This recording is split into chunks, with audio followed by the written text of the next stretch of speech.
I haven't looked at that case. recently. I know it was a little while. Said he braced it or something. Okay, Trish. Call the meeting to order. Please stand for the pledge.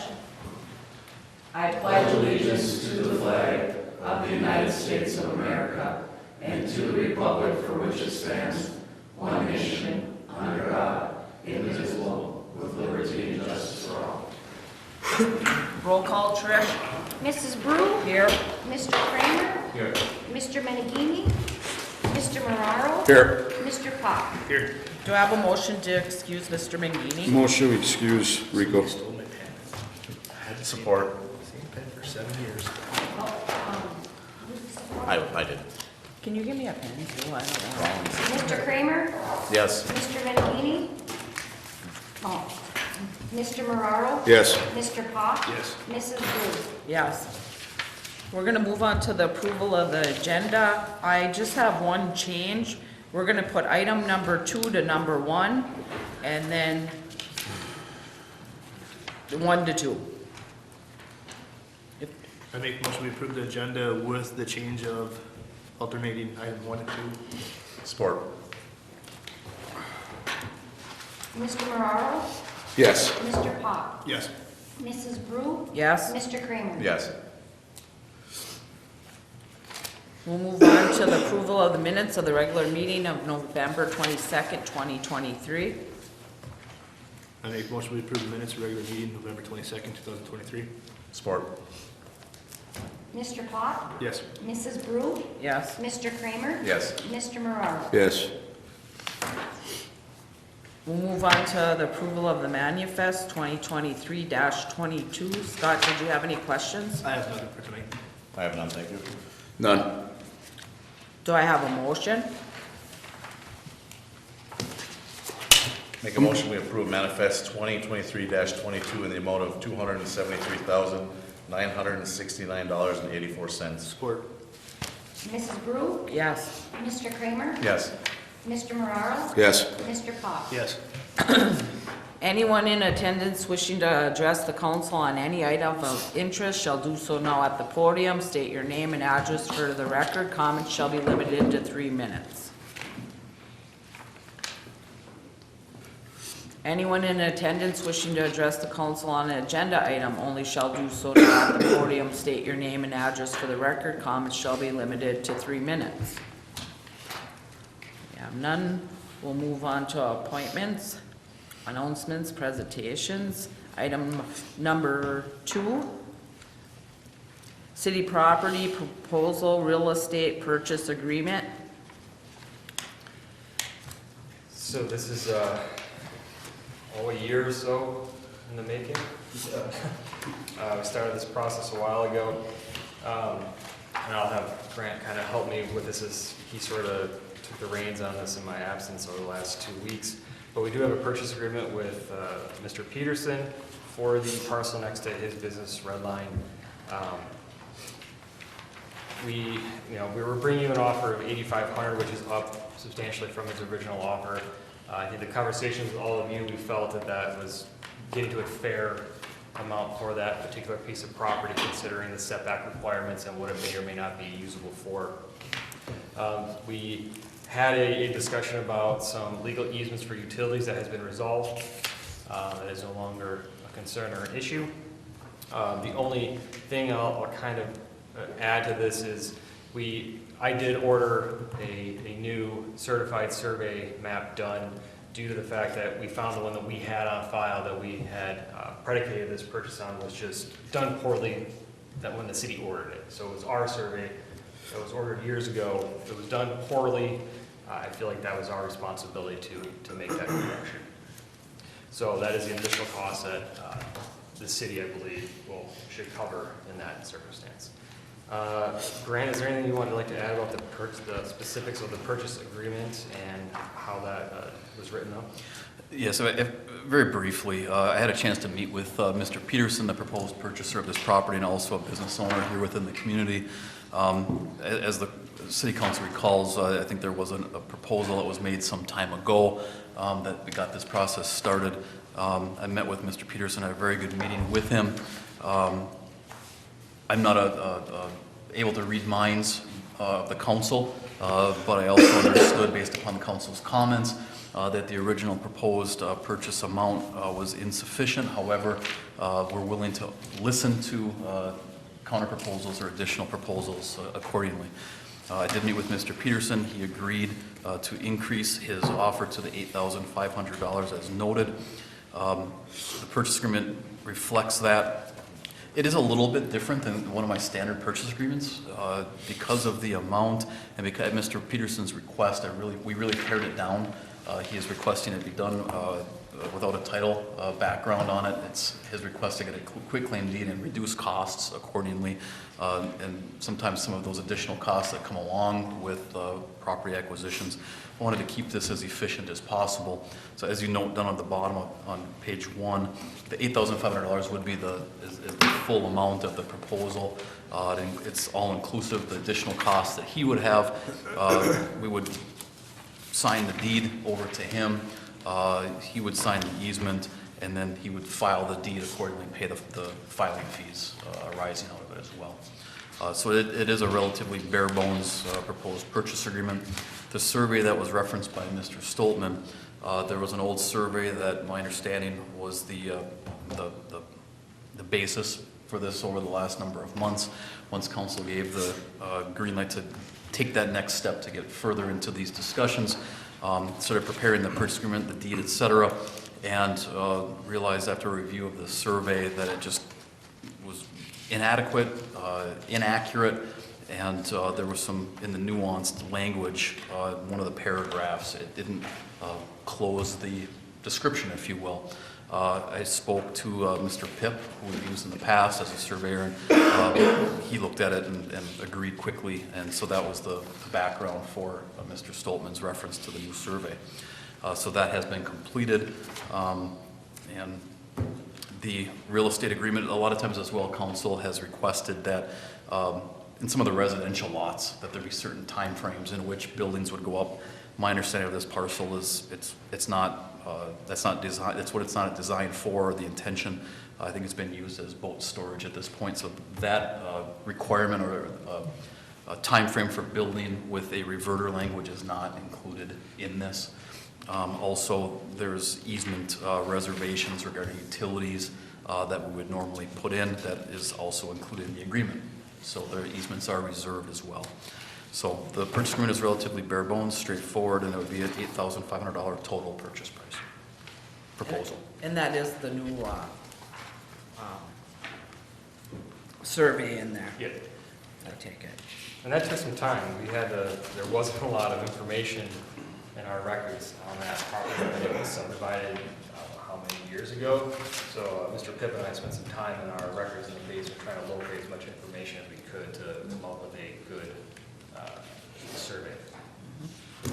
What does survey cost? This was around $1,400. And a lot of that was because of the information that was missing, that we spent a lot of time finding. Who did the original survey? Oh, I don't remember the individual's name. But we paid him, right? Yeah, you wouldn't have to say that on.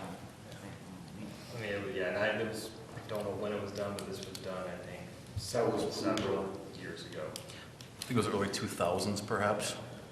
If I remember, it was a little bit older. Okay.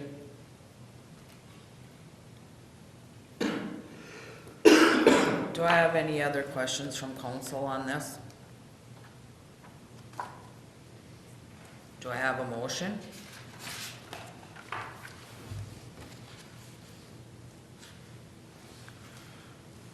Where are we at here? And we do have a language, if you'd like to use that under the recommended motion, to enter into and adopt. It's right at the bottom of the page, Scott.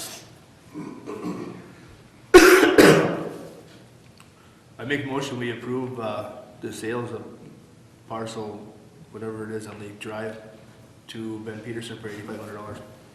Can you use the recommendation motion at the bottom of that page. Enter into adopt or not to enter into the proposed purchase agreement for the sale of 1.74 acres along Strawberry Lake Drive to B. Peterson and Sons Enterprise for the sum of $8,500 pursuant to the proposed purchase agreement. And are you going to adopt it? Because you used both. Adopt. Okay. Support. Mr. Kramer? Yes. Mr. Moraro? Yes. Mr. Pop? Yes. Mrs. Brew? Yes. Finally done. Thank you. Sorry about the delay. No, it's okay. We'll talk soon, Ben. Yeah. You don't want to stay? Thank you guys, appreciate it. Yep. Now we'll move on to the audit year ended June 30th, 2023. Mr. Sternhagen? Right. So that's me. Let me do this. That'll work. Okay, so here to kind of go over the 23 audit financial results. I forwarded just a quick PowerPoint that I kind of put together. It really summarizes this executive summary. So really, it's the executive summary that we'll go over. So here's the annual financial report, which is 75 pages, and there's a lot of information that is difficult to understand. So we're not going to go over that. I kind of pulled all the key information out that I thought in this executive summary, and I also did some stuff on there. Who's controlling? It's you? All right. Okay. So I'm controlling the PowerPoint. Oh, you are? Yeah. Okay. She's controlling the video behind you. Perfect. Okay. So annual financial report. That's this. So what's really in here is the auditor's report. That's the first 3 pages. The main sentence or the main paragraph is really the second paragraph of that report.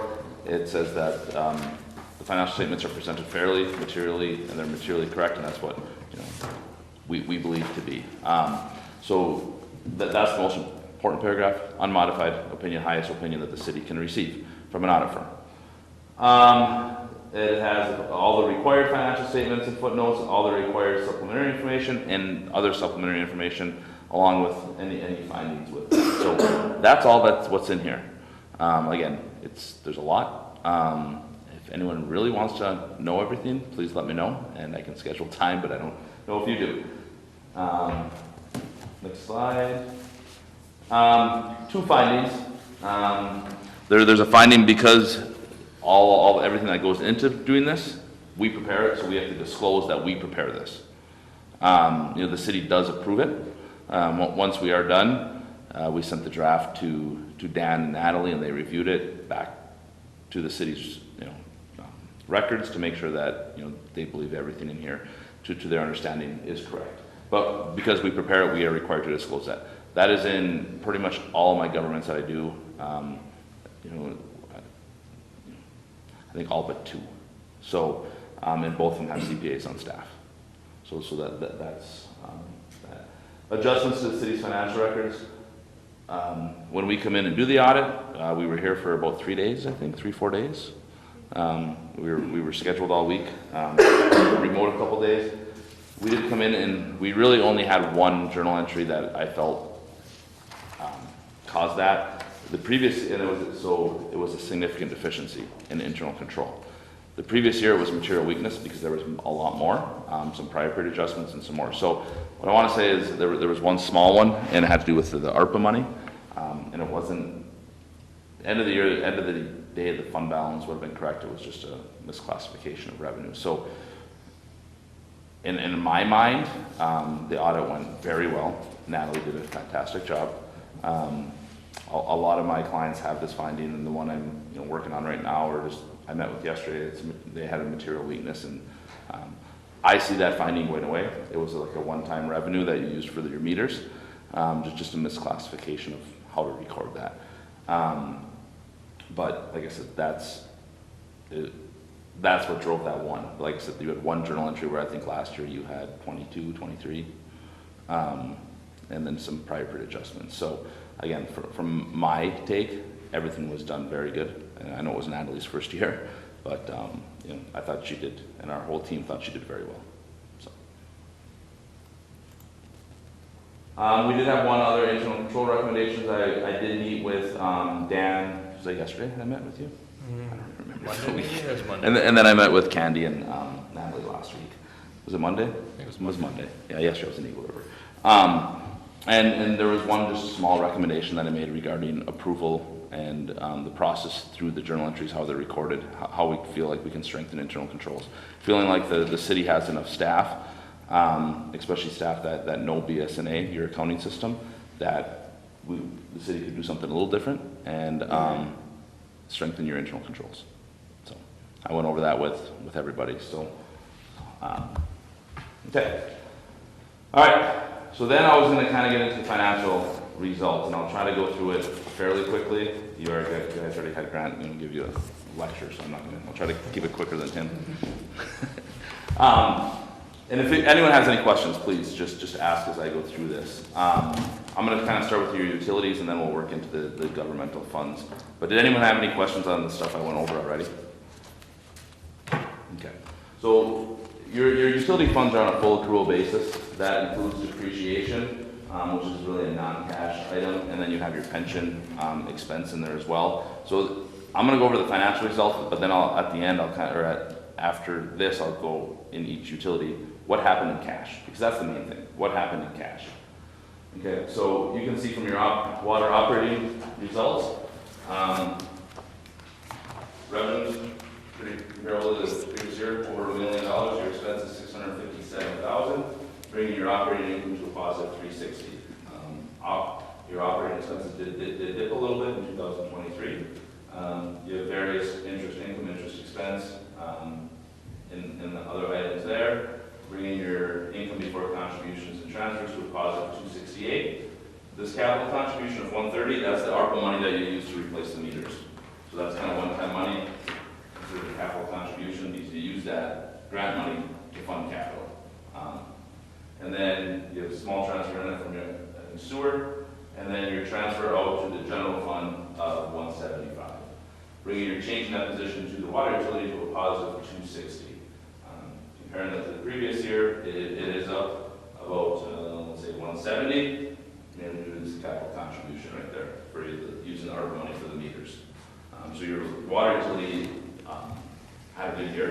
If you want to hit the next one, we'll just go over the cash real quick. Like I said, from a water utility cash flow. So what this number is, that top number, net cash provided by operating activities. That is the number that once your customers pay you and you pay all your bills, your MERS, your payroll, any other bills, that's what you have left over. So you have about $580,000 of that. You take that, and that's that transfer to the general fund for $176,000 for administration. And here's all your debt requirements, principal, interest, and your other two little small debt requirements that are part of the debt agreements of $280,000, bringing your cash generated after really all your debt requirements and no capital there was $124,000 positive. So kind of the same thing. The water utility had a good operating results, but then they're generating enough cash to fund, obviously smaller capital needs of the water utility as well. And that was comparable to the previous year. So your water utility is doing well. I just always recommend to look at those rates. Do small incremental rates, 2-3% every year, every other year, just to keep up with inflation. So that's your water utility. Next is sewer. Kind of same thing. Sewer operating. So the revenue went up a little bit, not much. Operating expenses. So your operating income very comparable to the previous year, positive $219,000. Non-operating expenses $116,000, really interest income. Bring your income before transfers $102,000, but then the transfer out was $150,000, bringing your change in that position to a negative $48,000. You can see the change in that position to the previous year also was a negative $97,000. So from a cash standpoint, next slide, is, again, I went through that water one a little bit more detail so you can catch up, but your cash generated really was only $14,000. And as you know from a wastewater treatment plant as you guys operate, that's nothing. And that's not even a pump. You know, so I do know that you guys did do a rate increase, I think in September of 2023, so after the year end, so the current year you're in, you did do a rate increase. And based upon what I looked at from the operating results and the cash, you guys needed it. So it was good that you did it now to hopefully help the sewer utility in 2024. So that's sewer. Next is communications or cable. Operating revenue is $2 million, up a little bit, but that's due to you did increase rates based upon what you have to pay for your subscriber stuff. Let's just go right down to the bottom, change in that position, positive 58, comparable to the previous year of 66,000. So not much change there. Your revenues and expenses changed a little bit, but that's mainly due to you know, your subscribing for your cable, for your TV. So from a cash standpoint then, cash generated from operating 257, a transfer out to the general fund of 250. Debt payments of 84,000, bringing your cash generated from communications for a positive 22,000. That one, if you do a big infrastructure, it costs money, but you're not having as much yearly infrastructure as your wastewater treatment facility, a water plant, if you were to do it. So, you know, communications is probably, that number doesn't need to be as large as other ones, but you guys monitor, that's more of a day-to-day stuff, passing on those rates that you guys pay to the cable companies and so on and so forth. So cable is like holding its own, breaking even, and you know, still contributing $250,000 to the general fund every year as well for administration. And then the last one we'll go over is the electric utility. Operating revenues just over $4 million, expenses of 3.2. The large transfer out there you can see of $700,000, bringing your change in that position to a negative 10,000. So pretty much, as I look at that, that's a break-even year for the electric utility from an operating result. But you see that large number of depreciation of $700,000, which is a non-cash. Looking at cash, net cash generated by operating 1.7 mil, transfer to general fund 600,000, debt payments about 600,000, bringing your cash generated from electric utility after debt to about, and the transfer to a positive $500,000. Kind of where you want to be. As you guys know, you have you operate your own dam and all the lines that you guys have. So obviously when there's an improvement at the dam, that costs a lot of money. So you got to generate enough money to fund those projects as they come. So I think the electric utility is where it needs to be from a financial standpoint too. So that's your utilities just from an operating results. My recommendation, even when I look at what you have from a cash standpoint at the end of the year, sewer, look at increasing rates. Cable, you got to monitor that. As you get rates passed on to you increases, you got to pass that on to your consumers. And then water and electric, you just got to monitor that, and from an inflationary standpoint, nothing major to worry about there. Any questions on any of the utilities? Okay. All right. So the main thing we're going to talk about is your general fund. And this is your budget to actual of your general fund of your revenues and expenses. As you can see, your total revenues for your general fund was just under $2 million, let's just call it $1.9 million. It was under budget for two reasons. Is when the original budget was set, the budget called to use the ARPA funds, the COVID dollars, in the general fund, but that was used to finance the meters. So you can't recognize the revenue in the water utility and the general fund. So that is why that's the main reason why you're under budget there. Expenses, $3.2 million in expenses, which was about $80,000 under budget. Bringing your excess of revenues under expenses, or vice versa, to a negative $1.3 million. From there, you had a transfer in from all the utilities that we discussed at $1.2 million. And this transfer out, I believe, goes to fire, for the fire department of $128,000, bringing your net change in fund balance to a negative $219,000. End of the year fund balance is $437,000. So that's Mayor Gentlemen. I'm going to talk a little bit more on that, or a lot more, or a little bit more, however much you guys want to hear from me on that. But that's just from an operating results standpoint.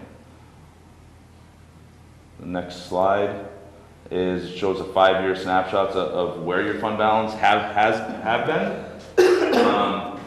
Top line here is your general fund. That's your main, pretty much most of your stuff runs through. The other ones are your major local street fund, your fire department, so on and so forth. You can see that your local street has a decent amount of fund balance in there, but as you guys know, you are doing some street projects, and what I would advise Michigan municipalities to do is we all know street projects are expensive, and you do have to accumulate some funds if you want to do some local street repair. All right, so general fund balance 437. Of that, 87,000 is non-spendable. The main portion of that is the loan that you have to the golf course for the pumps. So that's an asset on your books, but you can't spend that because they have to pay you before you can spend it. So that's a non-spendable portion. Committed, you can see last year was 197, dropped down to 75,000. Previously, you had money set aside for the garbage truck, purchased that garbage truck during the year. So you can see that fund balance went down, but a lot of it was for money that you did have set aside for the garbage truck, and then you used it in the current year. Bringing your unassigned to $275,000. The unassigned is really what the city has available to spend. So that fund balance is the lowest it's been in 5 years. What's that? That fund balance is, the general fund balance is the lowest it's been in 5 years. Correct. And going in the wrong direction. In those previous years, you had the 200,000+ for the garbage truck. That's why. That made a difference. It was in that general fund, and it really should.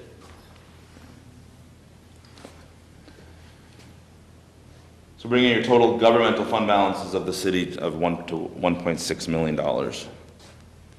So the next slide is I do talk about your general fund and where we feel from where we would like to see you. We have a minimum fund balance reserve range, 15 to 20. It's based upon your expenses. What you spend, you should have in reserves for the future. If we take your operating expenses, take that range, now some people say it could be 25, a little bit, if you're more conservative, that's where you're going to land. This is where we would want your unassigned fund balance to be. You guys are at 274, you're about 8.5% of your general fund expenses, which is fairly low.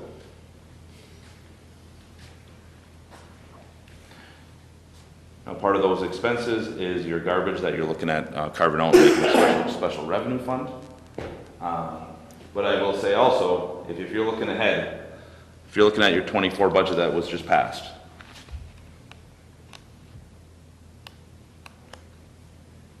your 24 budget called to use $166,000 of fund balance. So if your budget goes exactly to plan, that $274,000 next year will be about 150. 274 minus 166 is a lot less than 150, about 90,000. So it'll be really low. So that is from a city standpoint, like I said, your utilities, but your general fund is lower than we like to see it. You take 166 away this year, your next year budget, you don't have 166 to take. So it's something that.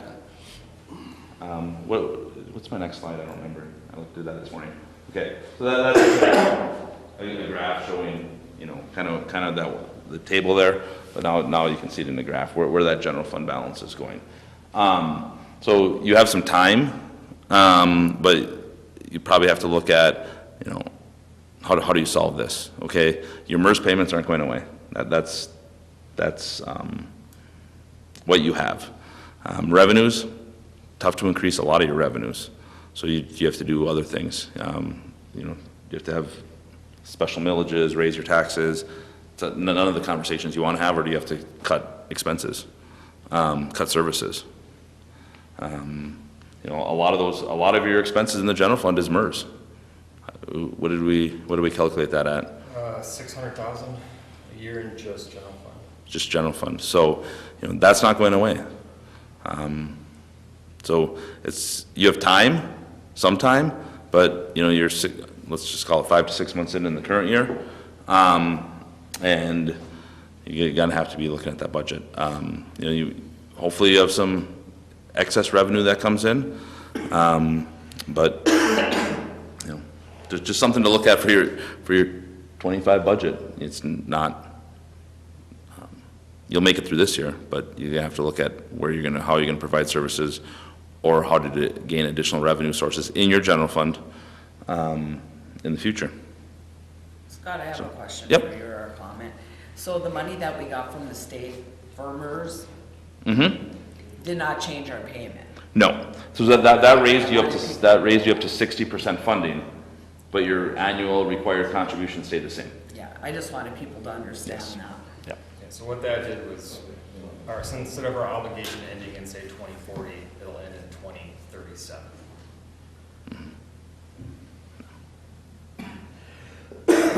So, again, this kind of, do I have much after this? Like, I put this together this morning, so I don't remember. Transfers. Oh, okay. And you know, when I talk about additional revenue, you know, your utilities are in good shape, so it's like, oh, can we transfer more from administrative stuff? Yeah, you can tweak that a little bit, but that's currently what you're transferring from each fund. You know, $1.1 million into the general fund, and that's by each fund there. I just wanted to summarize that. And your communication utilities is, you know, $250, which makes sense. I sat in here for 3 days and I can hear the phones ring, and a lot of those, I could hear them. Restart your modem, or whatever. There's a lot of phone calls regarding that. So, you know, there's a lot of work that goes into that. So, I understand that. I think that's about it, right? Yeah, just in closing, like I said, I'm more than open to talk about the general fund if anyone did. But, like I said, records maintained in great, that's a good order. All I can say, great order. Full cooperation received from city staff. I mean, we work with Natalie a lot, but we also work with Lisa, Jamie, through what their processes are. Trish, not so much. Get the minute book from you. But Dan, obviously, as well. So we appreciate that. I think that's it. Any questions, comments? Like I said, the general fund is just something I want the city to be aware of, that, you know, looking into your, I guess it's called the 25 budget, right? 24, 25 budget, that, you know, you gotta look at the general fund, so. So, when the council calls me, this has been the primary discussion since I've gotten here with budget, is the general fund and the direction that it tends to be going, where I've often budgeted, you know, showing fund balance transfers, but generally you end up never spending all of that money, and revenues and oftentimes come in above.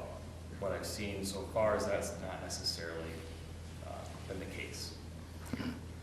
So we are looking at, yes, having to look at different revenue options and making some difficult choices and changes to help affect this. Last budget, you know, we talked about the utilities because we know those are easier to fix. General fund's a little more difficult. So that's we're going to start talking this month with department heads about the coming budget, and then in January we're starting to head right into that. Any other questions? No. Thank you very much. All right. Appreciate everything that you do. Thank you. Meeting with us. Yep. I did talk longer than you. Thanks, Scott. Thanks, Scott. I want to thank the girls for doing a great job and getting everything to Scott. Shout out to Natalie, first year doing it.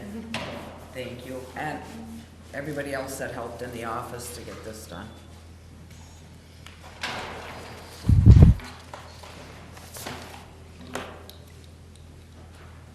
We'll move on to mayor council comments. Scott?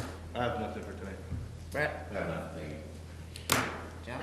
Yeah, I think we just heard as Brett, we got, as you know, we got some tough decisions to make, crew. You know, there's only so many ways the city can drive revenue, you know, and unfortunately, we're hearing that the general fund isn't good news. On a break note, I'd like to thank everybody that participated and helped out with the Christmas parade last week. I thought it was probably our biggest turnout, eh, Candy? Yes. Yeah. Yes. Yeah. We had weather cooperated. I think it was a real good thing. So thanks to all, again, that helped out and participated. I also want to thank everybody that, you know, got everything together for the Christmas parade. I want to thank the DDA for donating money, getting the candy for us, and donating money towards the prizes. I thought it went off real well. Me and Trish kind of worked on it, and I really got to thank Trish. I appreciate everything that you did and got organized, and it came together, and it was a little different this year. And I had a lot of positive feedbacks, how people thought it was really nice. And then I'm also getting a lot of positive feedback on how nice the lights look downtown. So we've got to thank the light department for that. And whoever else helped on that, Mr. Tinty coming with his big reindeer, and whoever else helped on that, I appreciate it, and it was really nice. Dan? Just again, on that note, we made an effort to do a couple new things this year with that parade, with the new lights downtown and The tree lighting. the tree lighting at the band shell, and again, the election department, the DDA, were paramount in that. Also just like to thank our staff and you guys for taking care of things while I was gone the last 2 weeks for the birth of our son, and for Candy and Grant for helping me with the meeting. I appreciate all that for everybody as well. That's all. Grant? Nothing, thank you, Madam Mayor. Girls, did you have anything? No? Do I have a motion to adjourn? Motion adjourned. Support. Mrs. Brew? Yes? Mr. Kramer?